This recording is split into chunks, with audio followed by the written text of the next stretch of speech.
अशोक खरातनं नरबळी देण्यासाठी पिस्तुलाचा वापर केल्याचा पोलिसांना संशय आहे। पोलिसांनी तसा संशय व्यक्त केल्यानंतर आमदार रोहित पवारांनी एक मोठा गंभीर आरोप केलाय। अजित पवारांच्या विमान अपघाताचा आणि नरबळीचं काही कनेक्शन असल्याचा रोहित पवारांनी संशय व्यक्त केला। अजित पवारांचा अपघाती मृत्यू व्हावा यासाठी अशोक खरातकरवी नरबळी दिला का असा आरोप त्यांनी केलाय।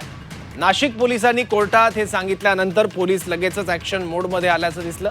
मंगळवारी रात्रीच पोलिसांच्या एका पथकानं मिरगावच्या ईशान्येश्वर मंदिर परिसराची झडती घेतली।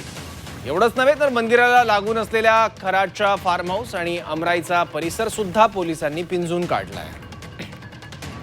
काही लोकांशी बोलल्यानंतर त्यांचं असं मत येतं की नरबळी तेव्हा दिला जातो जेव्हा पुढचा व्यक्ती जो आहे, जो कुणी असेल, जो पॉवरफुल आहे, त्या व्यक्तीची जागा आपल्याला जेव्हा घ्यायची असते तेव्हा नरबळी दिला जातो असं काही लोकांचं तिथं मत आहे। आता मला तो विषय कळत नाही, पण असं आता चर्चेत त्या ठिकाणी यायला लागले। त्यामुळे नरबळी दिला कुणी, कोणासाठी दिला गेला, त्याच्या मागे काय होतं का, आणि मग तसं जर बघायचं झालं तर दादांच्या ॲक्सिडेंटपर्यंत हा विषय येतो का, हे सगळं त्या ठिकाणी